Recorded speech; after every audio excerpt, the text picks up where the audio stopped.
नमस्कार, आदाब। Crime petrol dial 100 के परिवार संरक्षण सप्ताह में आप सबका स्वागत है।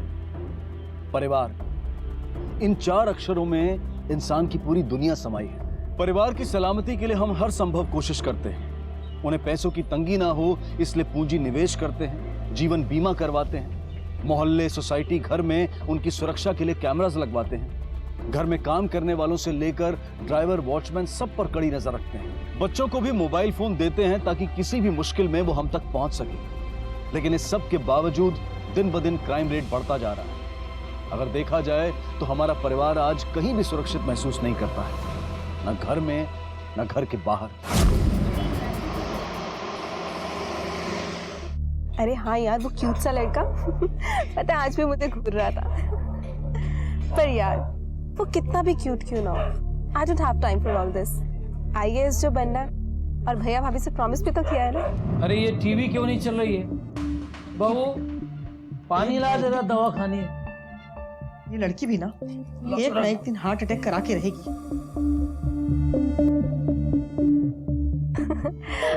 अच्छा सुना, हे भगवान, मामा का कॉल आ रहा है। तो रुका, मैं तुझसे बाद में बात करती हूँ।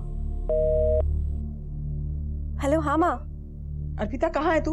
वक्त देखा है कितना बज रहा है? अरे माँ बस आ गई, आगे कॉलोनी के गेट पे हूँ। ठीक है फटाफट आ जा।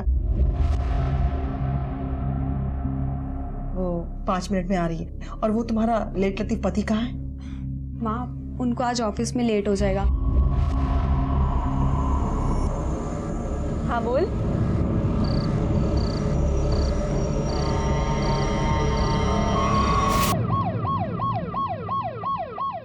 तो उन लड़कों ने तुम्हें छुआ पर रेप तो नहीं किया।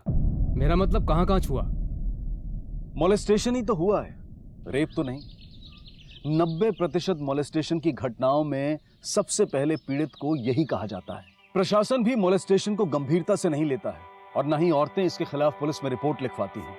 और यही लापरवाह नजरिया कारण है कि हमारे देश में मोलेस्टेशन की घटनाएं बढ़ती जा रही हैं। इसलिए समय आ गया है कि हम मोलेस्टेशन की तरफ अपने नजरिए को बदलें, क्योंकि समाज का यह दुष्कर्म पीड़ित के लिए जीवन भर का सदमा है।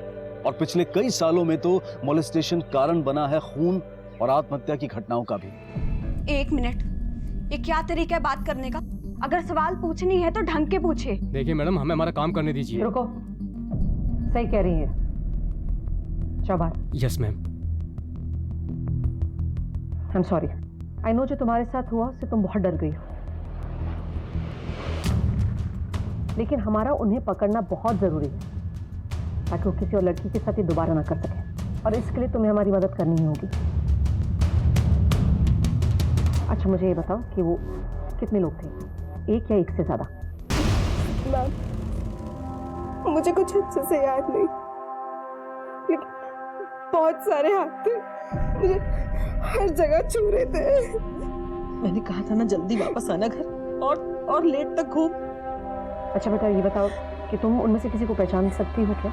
कुछ ऐसा जो तुमने देखा उनके बारे में?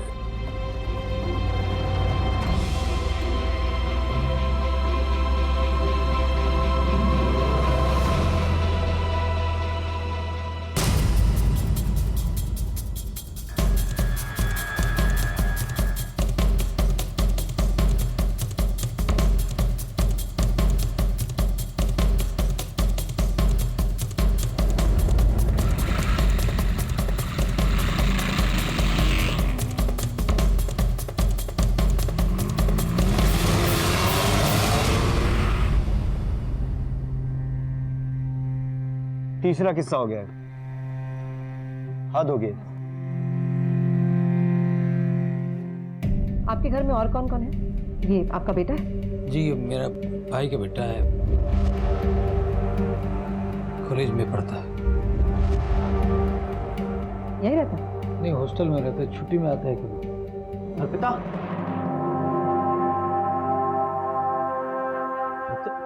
ठीक हो ना? भैया अर्पिता मैं हूँ, सब ठीक हो जाए।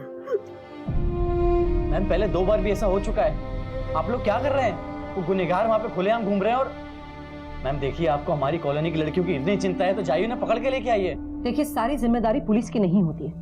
हम यहाँ तैनात थे 3 महीने, तब कुछ नहीं हुआ।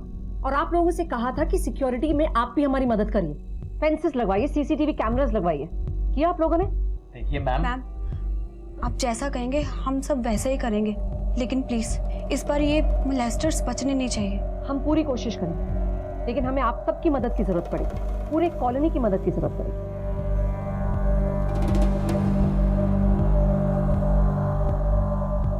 और बेटा स्पेशली हमें आपकी मदद की जरूरत पड़ेगी।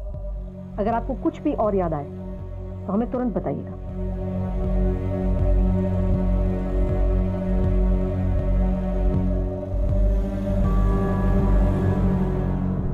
आप लोगों में से किसी ने कुछ सुना या देखा? नहीं। कमाल है, एक लड़की आपके मोहल्ले में जोर से चीखती है, चिल्लाती है, और सोसाइटी के 50 घरों में किसी ने उसकी आवाज नहीं सुनी। मैम हमने सोचा बच्चे हैं, शरारत कर रहे होंगे। शरारत? ये आप लोगों के मोहल्ले में तीसरा इंसिडेंट है और फिर भी आप लोग चौंकने नहीं। लगता है आप लोगों को अपनी बच्चों की परवाह ही नहीं। अगर आप में से किसी को कुछ याद आए तो हमें इन्फॉर्म कीजिए। पिछले 2 केसेस में और इसमें क्या सिमिलैरिटी है, कुछ पता चला? मैम तीनों विक्टिम्स को ज्यादा कुछ याद नहीं है। सेकंड विक्टिम पूजा के मुताबिक वो 2 मोलेस्टर्स थे, लेकिन अर्पिता के हिसाब से वो 2 से ज्यादा था। अर्पिता काफी हिली हुई है। ये ऐसे केसेस इतने सेंसिटिव होते हैं कि अक्सर ऐसे होता है कि विक्टिम अपना दिमाग ही बंद कर देता है, उस तकलीफ देने वाली चीजों को याद ही नहीं करना चाहता। लेकिन मैम इस केसेस में मोटिव क्या हो सकता है? आई मीन कपड़े फाड़े गए लेकिन रेप अटेम्प्ट नहीं हुआ। अगर उनकी लेवल तक गिर के देखो ना, तो हो सकता है मजे के लिए किया, आगे जाने की हिम्मत ना हो। या ये भी हो सकता है कि इस बात का डर हो कि ये जीता जागता मोहल्ला है, कोई भी आ सकता है। तो अलग बात है कि जीते अपने लिए ही लोग। चलो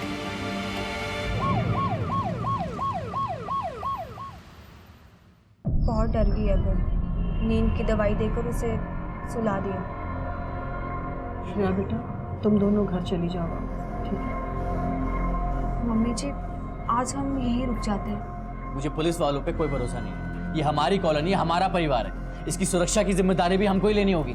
आज से हम में से कोई ना कोई फ्रंट और बैक गेट को गार्ड करेगा। लेकिन ऐसा कब तक कर पाएंगे? वो तो करना पड़ेगा। इतना टाइम किसके पास है? अरे टाइम नहीं है तो टाइम निकालना पड़ेगा। इनकी जगह आपकी बेटी होती तो। अरे ठीक बात है, चुप हो जाओ यार। ये आपस में लड़ने का समय नहीं है, और इस कॉलोनी की सभी बच्चियां हमारी बेटियों के जैसी हैं, और ये कॉलोनी ने एक परिवार है, इसलिए हम सब आपस में मिलजुल कर बारी बारी से पहरा देंगे।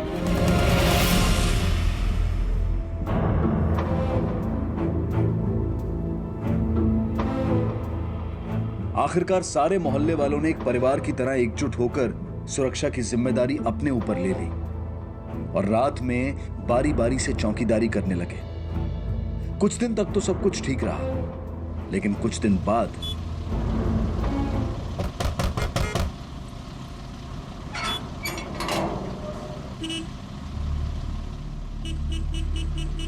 भैया जितना लेट? हाँ भैया, वो हमारा बास्केटबॉल का मैच है ना, तो उसकी प्रैक्टिस थी। अच्छा अच्छा, ठीक है, आराम से जाना, सब ठीक है, मैं हूँ यहाँ पे, डरना मत।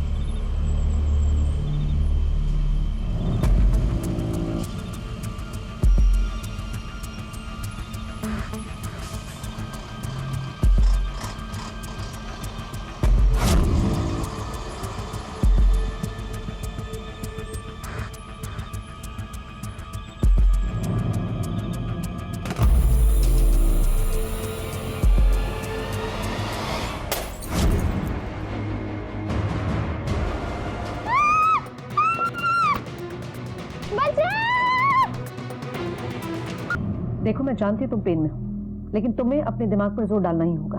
कल रात जब तुमने उनका पीछा किया, क्या तुम उनकी शक्ल देख पाए? बहुत अंधेरा था वहां पे, मैं भागा उनके पीछे पर मैं पकड़ नहीं पाया, वो झाड़ियों में कहीं जाके छुप गए।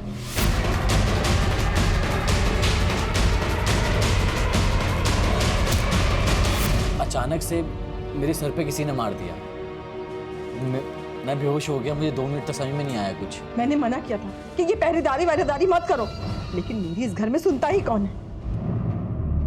मैडम, मेरे बच्चे को आराम करने दीजिए, आप जाइए प्लीज। देखिए, अरे नहीं माँ, ये चीज ज्यादा जरूरी है।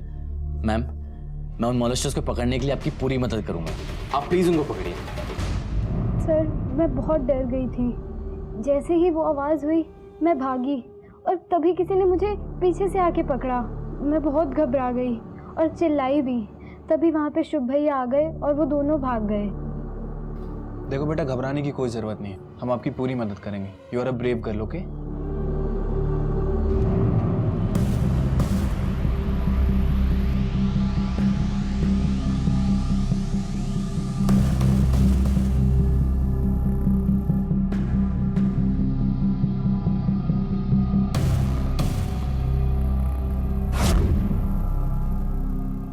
मैम, कॉलोनी के फ्रंट और बैक दोनों गेट पे सिक्योरिटीज है और पीछे वाली दीवार पे कांच भी लगवा दी है।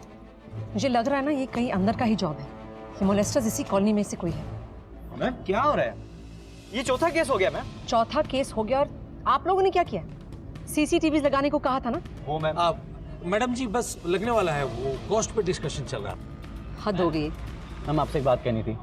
वो कल रात को जब मैंने उन मोलेस्टर्स को बात करते हुए सुना था तो मुझे लगा कि उनकी आवाज़ जानी पहचानी है। मैं जानता हूँ उनको, पहले कभी सुनी ऐसा लगा मुझे। हमें भी यही लग रहा है कि ये मोलेस्टर जरूर इसी कॉलोनी के हैं, इसलिए मुझे कॉलोनी के सारे लोगों की डिटेल्स चाहिए। मैं आपकी मदद कर सकता हूँ, मैं इस सोसाइटी का सेक्रेटरी हूँ। आइए प्लीज।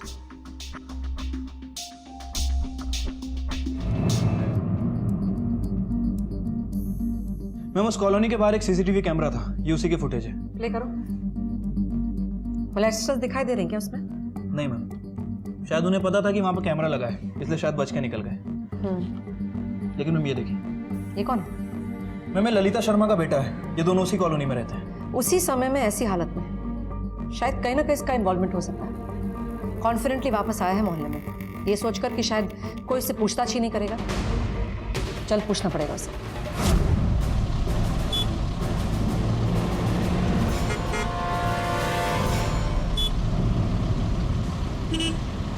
मेरा बेटा? आप मेरे बेटे पर इतना गंदा इल्जाम लगा रही हैं मैम? ये कॉलोनी हमारे परिवार की तरह है। 20 साल से रह रहे हैं हम यहाँ पर, और 3 साल पहले जब मेरे हस्बैंड की डेथ हुई थी तब इन्हीं लोगों ने सपोर्ट किया था मुझे और मेरे बेटे को। तो वो ऐसा क्यों करेगा? बड़ा अच्छा लगा सुन के कि आप एक परिवार की तरह रहते हैं, लेकिन अगर आपके बेटे ने कुछ किया नहीं तो आप घबरा क्यों रही हैं? उसे बुलाइए, मुझे बात करनी है उससे। तन्मय,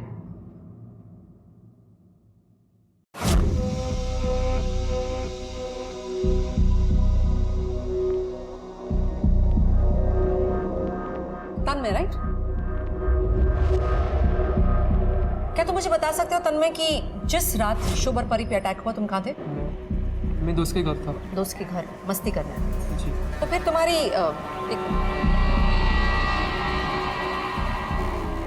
ये हालत कैसे हुई? जी हाँ, हमारी लड़ाई हुई थी। लड़ाई?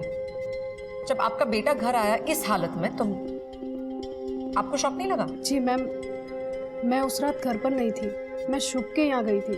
उसके सर पर बहुत चोट लगी थी। उसकी माँ और मैं बहुत करीब हैं और साथ साथ में सत्संग भी जाते हैं। लेकिन कुछ भी हो मैम, मेरा बेटा ऐसा नहीं कर सकता। मैम पता चल जाएगा। अपने दोस्त को क्या नाम बताया था तुमने इसका? विकी। उसको जरा फोन लगा। मैम वो भी ट्यूशन में होगा। जहाँ भी होगा फोन लगा उसे अभी।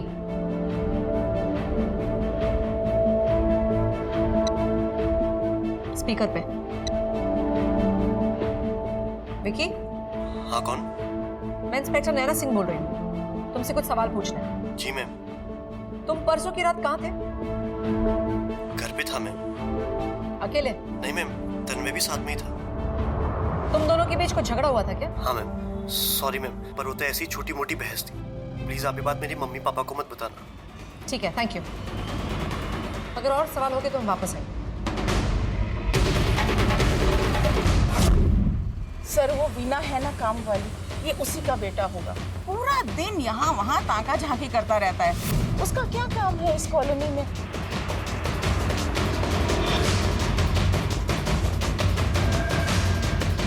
ए लड़के, यहाँ क्या कर रहे हैं? 40 साल का जवान, शादी नहीं की उसने। कॉलोनी की किसी भी औरत को जाता देखकर अपने कपड़े उतारकर खड़ा हो जाता है। बड़ा ही बेशरम आदमी है।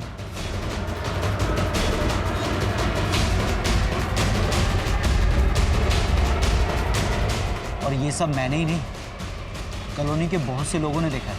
आप चाहे तो पूछ लो।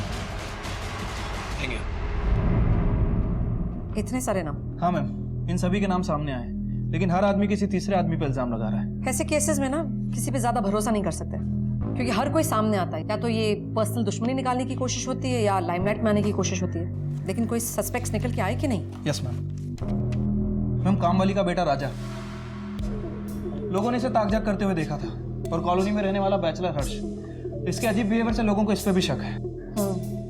और मुझे अभी तक इस तन्मय पे भी शक है। एक काम करो, तुम इन दोनों से पहले पूछताछ करके आओ, पता तो चले क्या पता लगता है इनसे। Okay ma'am. हाँ, झांकता हूँ मैं। ऐसा कहाँ लिखा कि ऐसा नहीं कर सकते? चुप कर।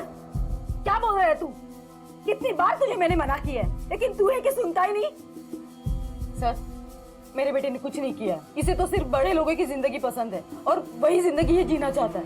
इसने कुछ नहीं किया। मेरा बेटा बहुत सीधा है। वो जानता है कि यही उसकी असली जिंदगी है। बड़े लोगों की जिंदगी से सिर्फ उसको लगाव है। जिस दिन कॉलोनी में मोलेस्टेशन हुआ, उस वक्त कहाँ था आपका ये सीधा साधा बेटा? सर, मैं तो घर पे ही था। बोलना माँ। फोन दिखा दे रहा। इतना महंगा फोन कहाँ से आया तेरे पास? सर, मैंने सेकंड हैंड लिया है। सर, ये कह रहा है कि सेकंड हैंड लिया है तो सेकंड हैंड ही लिया होगा। मेरा बेटा झूठ नहीं बोलता। उसे छोड़ दीजिए, उसने कुछ नहीं किया है। तुम्हारे खिलाफ कंप्लेंट आई है कि तुम हमेशा बिना कपड़ों के बाहर खड़े रहते हो, स्पेशली जब लड़कियां वहां से गुजरती हैं। कुछ ज्यादा नहीं हो रहा साहब, मेरा घर है, मैं कभी कभी टॉवल के साथ बाहर चला जाता हूँ, इसमें दूसरों का प्रॉब्लम है, मैं कंफर्टेबल फील करता हूँ। अब किसी को परेशानी है तो अपनी आंखें बंद कर ले। और जब ये लड़कियों के साथ छेड़छाड़ हो रही थी उस वक्त कहाँ थे? इतना किसको याद है? देखिए, याद नहीं है तो याद करने की कोशिश कीजिए, या फिर याद करने के दूसरे तरीके आजमाओ। उस रात मैं घर पर ही था और जाऊंगा भी कहाँ। मेरा कोई अपना है नहीं जो किसी के घर जाऊं। अरे एक मिनट, क्या कर रहे हैं आप इसे नहीं देख सकते? आपके पास सर्च वारंट नहीं है। और साहब, क्या आप यहाँ पे अपना टाइम वेस्ट कर रहे हैं? यहाँ कुछ नहीं मिलेगा आपको। तुम्हें हमारे समय की चिंता करने की जरूरत नहीं है। जल्दी मुलाकात होगी, वो भी सर्च वारंट के साथ। चलो।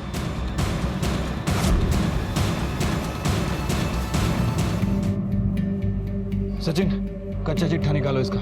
मुझे लग रहा है हमसे जरूर कुछ ना कुछ छुपा रहा है। जी सर।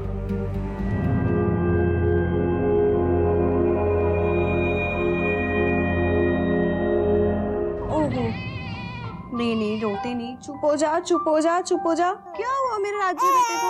हाँ श्रेया, हाँ हल्ला हो रहा है, बहुत दर्द हो रहा है, प्लीज। हाँ शुभ, सो जा। क्यों इतना रो रहे हैं? हाँ, मेरा राजा बेटा रोया नहीं करते। हाँ, सो जा।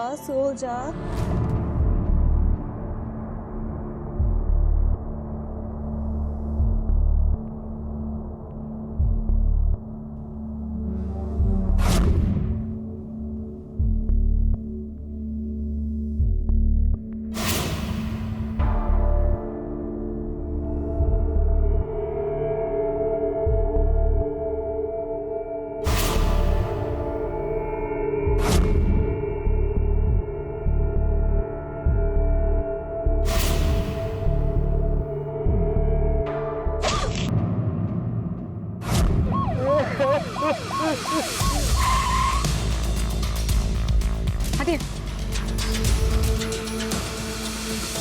संभाल अपने आप। हटा सबको। Okay ma'am. छोड़िए बॉडी को, छोड़िए प्लीज, छोड़िए बॉडी को, छोड़िए। आइए।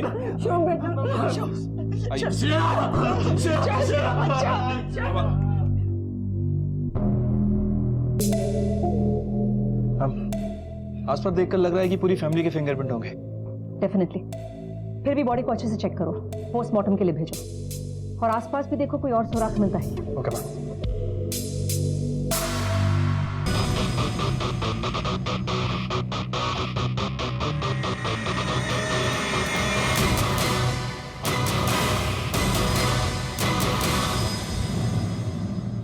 देखो, तुम्हारी पत्नी के साथ जो है उसके लिए बहुत अफसोस है हमें। शायद समय सही नहीं है, लेकिन सवाल बहुत जरूरी है। क्या तुम हमारे सवालों का जवाब दे सकोगे?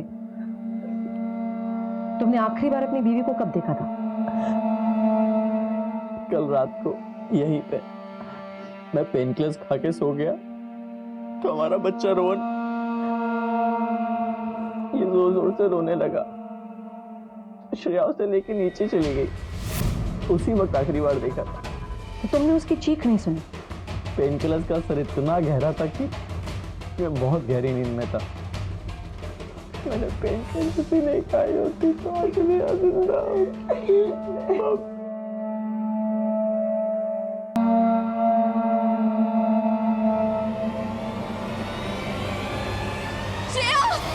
मेरी बच्ची, अरे क्या हो गया मेरी बच्ची के साथ? अरे मेरी बच्ची है, मुझे मेरी बच्ची की पहचाने दो ना। श्रेया कहाँ है सब लोग? इधर आओ तुम। क्या किया मेरी बच्ची के साथ तुमने? बताओ तुम मेरी बच्ची के साथ तुझे बहुत चिंता थी अपनी बेटी की। मार डाला मेरी बेटी को, ये बोल रही तू मेरी बेटी को? अरे मेरा बेटा तो बहुत प्यार करता था उससे। मना किया था मैंने मेरी बच्ची को यहाँ आने से, लेकिन उसने मेरी एक भी बात मानी। अगर वो आज मेरे साथ होती ना तो उसकी ये हालत नहीं होती। और अब तो क्या ये झूठे आंसू बहा रहा है? जब मेरी बेटी जिंदा थी तो तूने इसका ख्याल भी नहीं रखा। मेरी बेटी को आप चले यहाँ से, कम ऑन।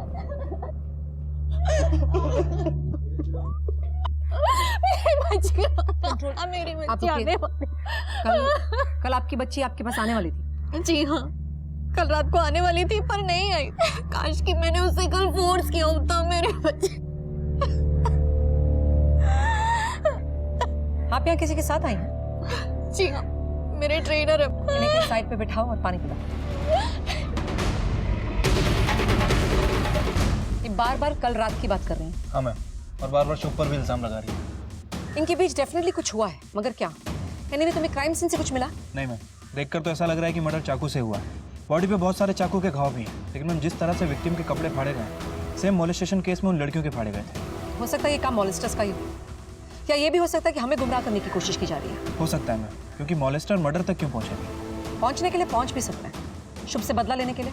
आखिर परसों शुभ ने पकड़ने की कोशिश की थी ना उन्हें। इस केस को फास्ट फॉरवर्ड पे डालो। अगर वो मॉलेस्टर्स उसी मोहल्ले के हैं तो वो मोहल्ले वाले अभी भी खतरे में। हमें जल्द से जल्द पता लगवाना है कि मॉलेस्टेशन और मर्डर में कनेक्शन है या नहीं। सबको पकड़ना जरूरी है। चलो तब तक तुम ऐसा करो कि तुम आसपास पूछो किसी ने कुछ देखा तो नहीं कल रात का स्पेशली। Okay ma'am. पहले मॉलेस्टेशन फिर मर्डर। कहने को तो विकास एनक्लेव सोसाइटी एक सेफ सोसाइटी थी, सब लोग एक घर परिवार की तरह से रहते थे, लेकिन ये घर का भेदी कौन था?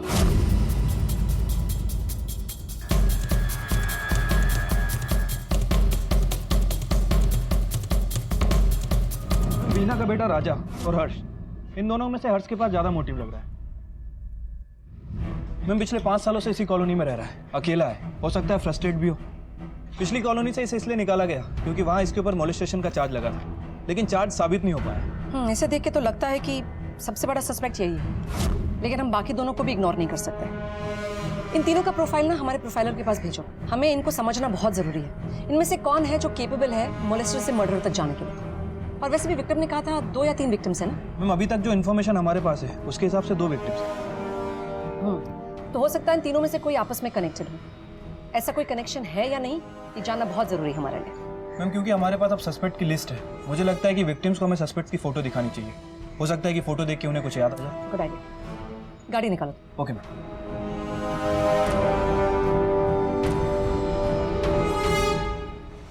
बेशरम आदमी, तेरी लड़ाई मुझसे थी, मेरे से बहस थी। मेरे शेर ने क्या बिगाड़ा था तेरा? बोल, क्यों मारा तूने उसको? दिमाग खराब हो गया तेरा। कौन उल्टी सीधी बातें बता रहा तुझे? अरे सब जानता हूँ तेरे बारे में मैं। कितना सिचोला है तू? 40 साल का हो गया, जवानी तेरी गई नहीं अभी तक? नहीं गई। ऐसा था और ऐसा ही रहूंगा। क्या कर लोगे? क्या कर लोगे? अगर ऐसा रहना है तो ये मोहल्ला छोड़ दो। से बाहर निकलो। छोड़ो मुझे।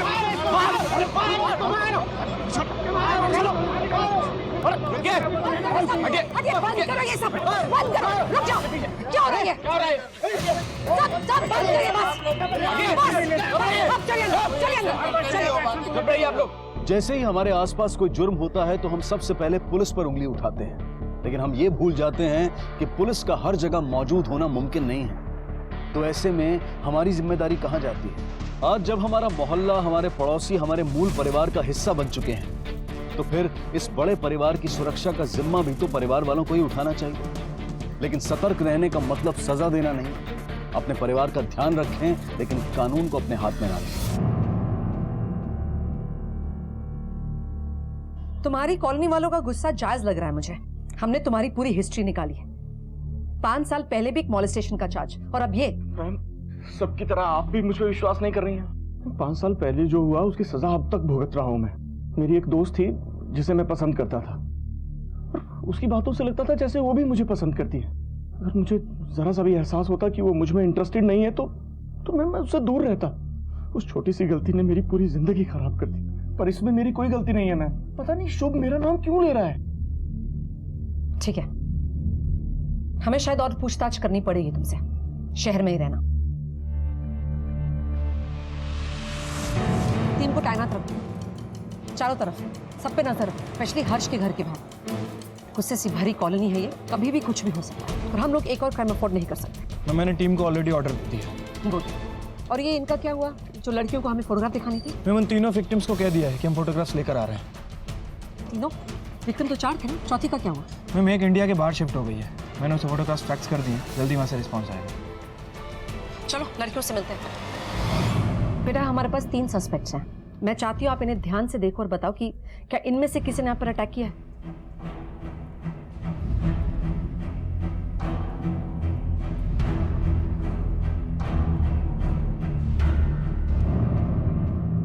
बेटा, हम 24 घंटे सब पर नजर रखें, कोई आपका कुछ नहीं बिगाड़ सकेगा, और जब तक हम उसे पकड़ नहीं लेते हम जाएंगे नहीं। तो आपको किसी से भी घबराने की जरूरत नहीं है।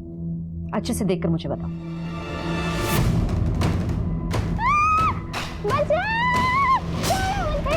परी, परी, परी, ठीक तो ना परी? मैम, हर्ष अंकल तो नहीं थे, वो तो लंबे हैं ना।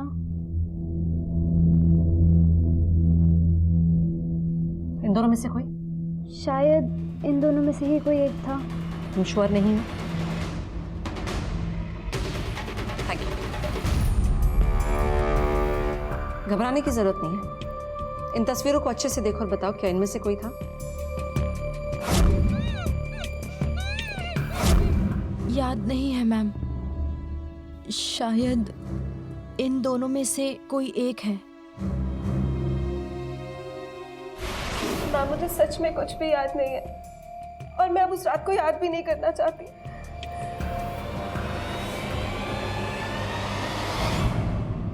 देखो, मैं जानती तुम्हारे लिए मुश्किल है, लेकिन वो हमेशा इतने गुस्से में क्यों रहते हैं? कोशिश करो। कुछ बताना चाहते हो? गुस्सा तो आएगा ही ना सर, क्योंकि उन सालों ने मेरी बहन अर्पिता और मेरी भाभी श्रेया दोनों के साथ। सर, आप कैसे भी करके उन लोगों को पकड़ लो सर। मोलेस्टेशन, ये शब्द अपने आप में ही इतना घिनौना है जिसे बयां करना बहुत मुश्किल है।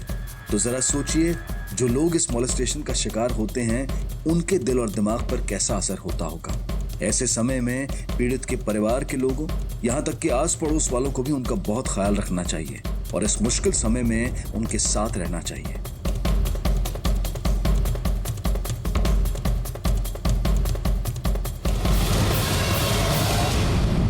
मैम, चेतन कुछ ठीक नहीं लग रहा है। देखने से ऐसा लग रहा है कि उसके दिल में काफी गुस्सा है फैमिली के लिए।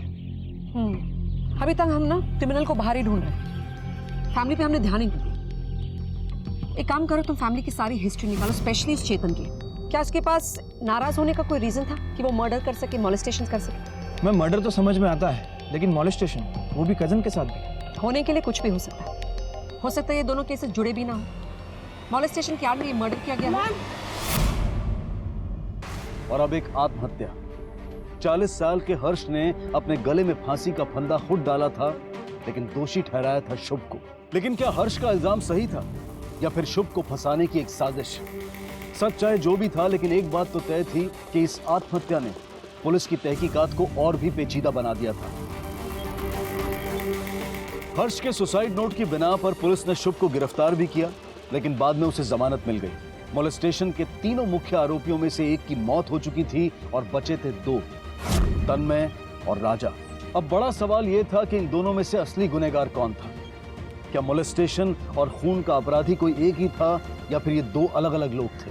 और तभी पुलिस को एक ऐसा सबूत मिला जिससे उनकी तहकीकात को एक नई दिशा मिल गई। अजीब बात है ना, जब कॉलोनी में श्रेया का मर्डर हुआ और जब मोलेस्टेशन हुआ, दोनों ही वक्त तुम अपनी आंटी के घर थे। सर, मैं यहाँ पे सिर्फ पढ़ाई करने के लिए आया हूँ, मैं कोई क्रिमिनल नहीं हूँ। हर क्रिमिनल यही कहता है कि उसने कुछ नहीं किया, लेकिन पता है तुम्हारे हॉस्टल के दोस्तों ने क्या कहा? उन्होंने कहा है कि तुम शुभ पर बहुत गुस्सा थे। कहीं गुस्से में आकर तुमने शुभ की पत्नी का मर्डर तो नहीं किया? माना कि मैं गुस्सा था क्योंकि मेरी एक्स्ट्रा पॉकेट मनी बंद हो गई थी। फिर ये सोच के मान लेता था कि जितना शुभ भैया ने मेरे लिए किया शायद उतना कोई नहीं करता। तुम्हारी बातें सुनकर विश्वास तो नहीं होता, क्योंकि जब जब कॉलोनी में क्राइम हुआ है तुम आसपास नजर आए। जानता हूँ सर, मेरी बातों पे यकीन करना आसान नहीं। सर मैं वहाँ पे तभी जाता जब मेरे पास पैसे नहीं होते थे। पिछले 8 महीने से मेरा आना जाना बढ़ गया था क्योंकि शुभ भैया ने मुझे पैसे देने बंद कर दिए थे। क्यों? क्योंकि उनकी दोबारा शादी हो चुकी थी। शुभ ने दोबारा शादी की थी? उसकी पहली बीवी का क्या नाम था?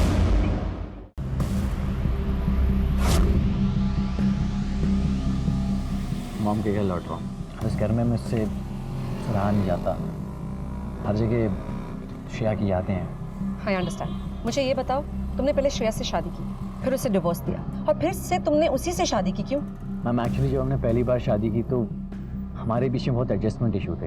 आप समझ सकते हैं, हम दोनों ही मेच्योर थे, छोटे थे।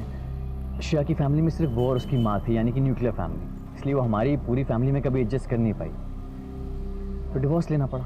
और फिर से शादी? डिवोर्स लेने के बाद हम दोनों का एक दूसरे से दूर रहना भी उतना ही मुश्किल था। मेरी मॉम ने कहा कि एक काम करो, उससे शादी करके दोबारा कर लिया, लेकिन अलग घर में, ताकि हमें थोड़ी सी प्राइवेसी मिल सके।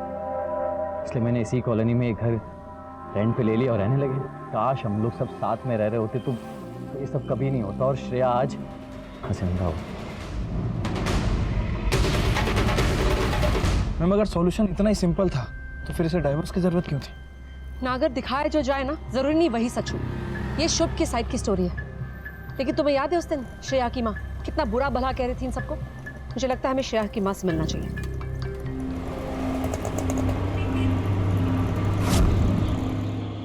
सर मैंने श्रेया को बहुत मना किया था वापस शादी करने के लिए। वो लोग सिर्फ अच्छे होने का नाटक करते हैं, लेकिन एक्चुअल में वो ऐसे नहीं है। और वो माधुरी ऊपर से ना सिर्फ अच्छी बनने का नाटक करती है, अंदर से कुछ और है वो। जब उन्हें पता चला कि श्रेया प्रेग्नेंट है तो हाथ पैर जोड़ने लगे, वापस शादी करने के लिए उसे फोर्स करने लगे। मैंने श्रेया से कहा था कि ये लोग सिर्फ पोते पोते के लिए कर रहे हैं, लेकिन उसने मेरी एक नहीं सुनी। तुम अपनी बेटी से बहुत प्यार करती थी ना? जी हाँ।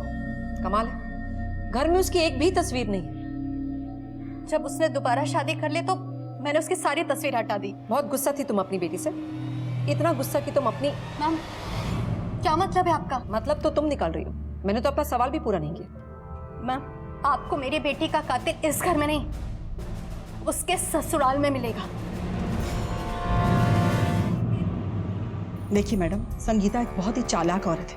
वो आपको अपनी बातों में गोल गोल घुमा रही है। उसे ना तो अपनी बेटी की फिक्र थी और ना ही अपनी नाती की। उसे तो बस एक ही शौक था, अपने बुढ़ापे को जवानी में बदलने की। कमाल है, वो भी आप लोगों के बारे में कुछ ऐसा ही कह रही थी। इनफैक्ट उसने तो ये कहा कि तुमने श्रेया से दोबारा इसलिए शादी की क्योंकि वो प्रेग्नेंट थी, राइट? ऑब्वियसली बच्चा इंपॉर्टेंट था, और ऐसा नहीं कि हम दोनों एक दूसरे से प्यार नहीं करते थे। हमने बस ये फैसला लिया कि हम अपने बच्चे को माँ बाप दोनों का प्यार देंगे, और इसीलिए हमने दोबारा शादी करने का फैसला लिया। लेकिन मम्मी जी इस फैसले के बिल्कुल अगेंस्ट थी। क्यों अगेंस्ट थी? क्योंकि डिवोर्स के बाद मैं श्रेया को एलिमनी दे रहा था और अमाउंट काफ़ी बड़ा था। मम्मी जी की लाइफस्टाइल काफ़ी बदल गई, और अगर मेरी शादी श्रेया के साथ दोबारा हो जाती तो एलिमनी के पैसे आने बंद हो जाते, इसलिए। देखा ना मैडम आपने उसे, 55 साल की है वो, लेकिन कपड़े ऐसा पहनती है जैसे 20 साल की हो। न जाने कहाँ कहाँ जाती थी। और दरअसल इन दोनों की शादी से वो खुश नहीं थी, बहुत ही ज्यादा गुस्से में थी। आप इतनी सेल्फिश कैसे हो सकती हैं? आप एलमनी के पैसों के लिए मुझे घर पर बुलाना चाहती है? देखिए माँ, मैं शुभ से बहुत प्यार करती हूँ और उसी के साथ रहूंगी। और हाँ, हम दोनों पेरेंट्स बनने वाले हैं, और अगर आपको मेरी खुशियाँ बर्दाश्त नहीं है ना तो मुझसे दूर रहिएगा। मैं फोन रख रही हूँ, मुझे कुछ काम है। क्योंकि उसे पैसे जो मिलने बंद हो गए थे। अच्छा, श्रेया और उसकी माँ, इन दोनों का आपस में रिश्ता कैसा था? माँ बेटी जैसे ही था सर। अच्छा, इनकी लाइफस्टाइल हमेशा से ऐसी रही है? नहीं सर, श्रेया के डिवोर्स के बाद संगीता की लाइफस्टाइल अचानक से बदल गई। अलमिनी के पैसे जो आने लग गए। उससे पहले तो उसके लेट पति की इनकम से ही काम चला रही थी, हमेशा से हाउसवाइफ जो थी। सर बहुत चालू है वो, उसका ना चक्कर चल रहा है। वो जिम का ट्रेनर है ना, उसके साथ पूरा दिन घूमती रहती है। सब कहते हैं पहले तो बेटी के डाइवोर्स की एलएमनी पे ऐश कर रही थी, और अब हर क्रेडिट कार्ड कंपनी के बिल उसके सर पे है, और यहाँ तक कि उसका बॉयफ्रेंड भी उसके साथ उसके पैसे के लिए है। मैम, मर्डर करने का मोटिव संगीता और उसके जिम ट्रेनर इन दोनों के पास था। मैम फ़ोन ट्रायंगुलेशन रिकॉर्ड के हिसाब से प्रूफ हो गया है कि जिस दिन श्रेया का मर्डर हुआ उसकी लोकेशन आसपास की थी, लेकिन बाद में उसका फ़ोन स्विच ऑफ हो गया। लेकिन मैम एक बात समझ में नहीं आ रही, क्या लड़कियों के मोलेस्टेशन करने में भी उसका हाथ हो सकता है? हो सकता है दोनों केसेस ही सेपरेट हो। बाकी का पता तभी चलेगा जब हम उस बॉडी बिल्डर को क्वेश्चन करेंगे। मुझे लगता है हमें अपना किलर मिल गया। ले आओ उसे। Okay ma'am. सर ये सब बकवास है सर, ऐसा हमारे बीच में कुछ भी नहीं था। झूठ बोलने की कोशिश मत कर, समझा? तेरे और संगीता के फोन रिकॉर्ड है हमारे पास। तुम्हारे बीच में जो मैसेज एक्सचेंज होते सब पता है हमें। हम दोनों के बीच अफेयर जैसा कुछ भी नहीं था सर। उसकी कुछ नीड्स थी जो मैं पूरी कर रहा था सर। बस तुम अपनी जरूरतें पूरी करने के लिए लड़कियों को मोलेस्ट कर रहे थे। जब मोलेस्टेशन हुए थे तुम कहाँ थे? श्रेया के डेथ के वक्त तुम कहाँ थे? मैडम मुझे कुछ याद नहीं आ रहा। इसे ना जरा पुलिस के बादाम खिलाओ। मेरे याद आ रहा नहीं भी आता ना तो हमारे पास तुम्हारे ट्रायंगुलेशन रिकॉर्ड्स हैं। हमें पता है कि तुम श्रेया के घर के पास ही थे उसके मर्डर के वक्त। हाँ मैं वहाँ गया था, पर मैं श्रेया को पिकअप करने गया था। वो उसकी माँ के घर आने वाली थी उस रात। पिकअप करने गए? पिकअप किया उसे? नहीं मैडम, संगीता जी का मुझे फोन आ गया था। हाँ संगीता जी, अच्छा लाना नहीं है? ओके मैं आता हूँ। और कन्वीनियंटली उसके बाद तुम्हारा फोन भी बंद हो गया। मैडम मेरे मोबाइल की बैटरी वैसे ही 10% थी और थोड़ी देर में स्विच ऑफ हो गई। मैं उस रात संगीता जी के साथ ही था और उनके पास मेरे मोबाइल का चार्जर भी नहीं था। आप एक बार उनसे कंफर्म कर लीजिए। हाँ है वो मेरा बॉयफ्रेंड, और अगर मैंने अपनी बेटी के पैसे यूज किए तो क्या गलत किया? बेटी ही थी ना मेरी। तुमने अपनी बेटी को लेने के लिए अपने बॉयफ्रेंड को भेजा था उस रात? हाँ 9 बजे। हाँ मैंने उससे भेजा था, लेकिन जब श्रेया ने मना कर दिया तो मैंने धर्म से कहा वापस आ जाने की। और रात भर कहाँ रहा ये धर्म? मेरे साथ। किस किताब में लिखा है मैम कि एक 55 साल की औरत अपनी लाइफ अपने तौर तरीके से नहीं जी सकती? क्या मुझे खुश रहने का अधिकार नहीं है? मैम आप भी एक औरत हैं, बताइए ना।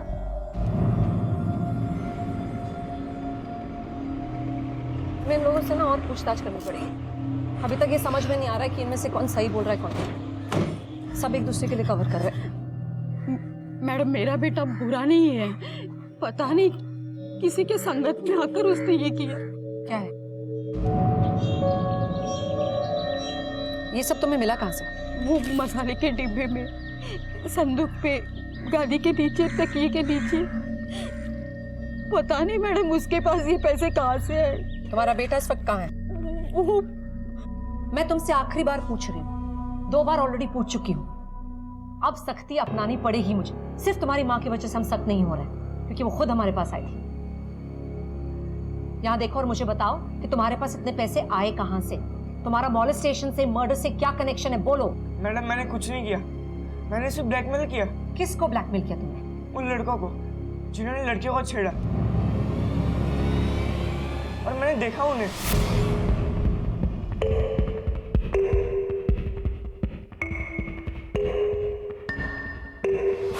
लड़कियों को छेड़ना, मॉलेस्ट करना, इन सब की शुरुआत तूने की थी ना? बोलेगा? नहीं सर, तन्मय ने। नहीं मैम, ये सब विक्की ने शुरू किया। उसी ने मुझे कहा था कि कॉलोनी में लड़कियां छेड़ना आसान होगा और मुझ पर कोई शक भी नहीं करेगा, क्योंकि बचपन से उसी कॉलोनी में रह रहा है। सर मजे के लिए। तुम्हारे इस मजे के चक्कर में 4 लड़कियों को जिंदगी भर का सदमा दिया।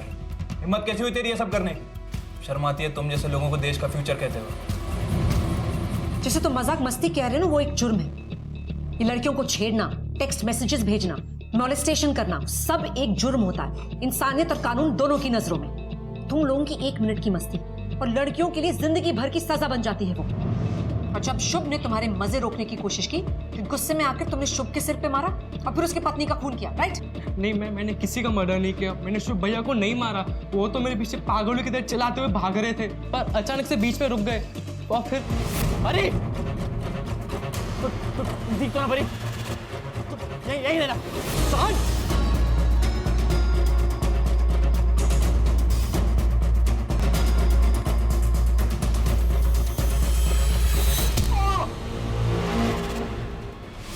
मैम मुझे समझ में नहीं आया कि उन्होंने आपसे झूठ क्यों कहा। मैंने उनके साथ कुछ किया भी नहीं था मैम।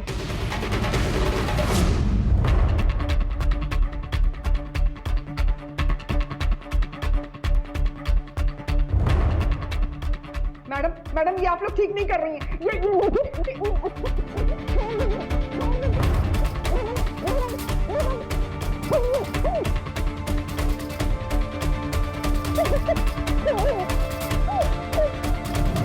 तुम लोग तो ज्यादा ही चालाक निकले। सारी प्लानिंग तुम लोगों ने की और सस्पेक्ट्स बने कोई और। वाह, लेकिन एक बात मुझे बताओ कि अपने ही बेटे को मारते हुए तुम्हारे हाथ नहीं कांपे?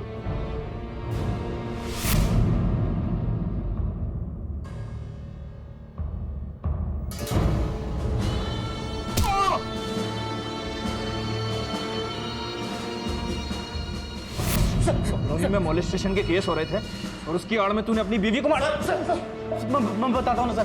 सर मैं श्रेया को नहीं मारना चाहता था सर। सर तो मेरी माँ ने कहा कि बस एक ही तरीका है, या तो मैं अपनी माँ को चुनूं या श्रेया को।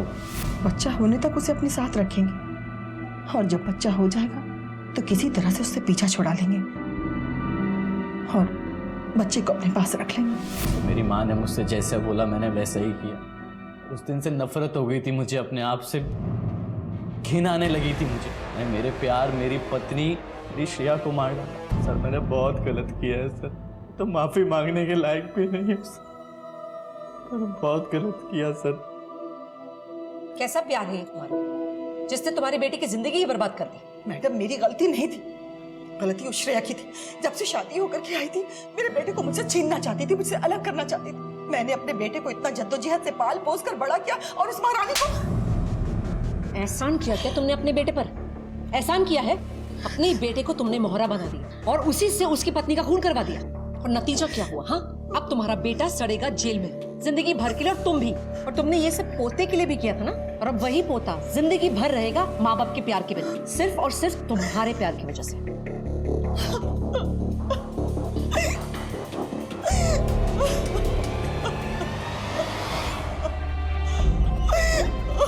हर रिश्ते की एक सीमा होती है, एक मर्यादा होती है। आप चाहे अपने परिवार, अपने माता पिता, भाई बहनों, बच्चों से कितना भी प्यार क्यों ना करते हैं, लेकिन आपका प्यार दूसरों की घुटन का कारण नहीं बनना चाहिए। रिश्तों की नींव मोह से नहीं विश्वास से मजबूत होगी। इसलिए रिश्तों की मर्यादा को समझें, उन रिश्तों को बांटना सीखें। अगर हम ऐसा नहीं करेंगे तो आगे चलकर यही घुटन फांसी का फंदा बन सकती है, जैसा कि इस केस में हुआ। मोलेस्टेशन केस के दोनों मुजरिमों तन्मय और विकी को भी जुवेनाइल जेल में भेज दिया गया। लेकिन क्या ऐसे केसेस में सिर्फ जेल काफी होती है? इसके साथ साथ जरूरी होती है एजुकेशन, क्योंकि मोलेस्टेशन केसेस में अक्सर सोसाइटी और अथॉरिटीज सेंसिटिविटी नहीं दिखाते हैं। इसी विचार के साथ अब मैं अनूप सोनी आपसे विदा लेता हूं। फिर मुलाकात होगी अगले एपिसोड में एक और चौंका देने वाले केस के साथ। तब तक अपना और अपने परिवार का ख्याल रखें और देखते रहें क्राइम पेट्रोल डायल 100। सबक एक को सीख हम सबको। जय हिंद। क्राइम पेट्रोल के ऐसे ही मजेदार एपिसोड्स देखने के लिए हमारे चैनल को सब्सक्राइब करें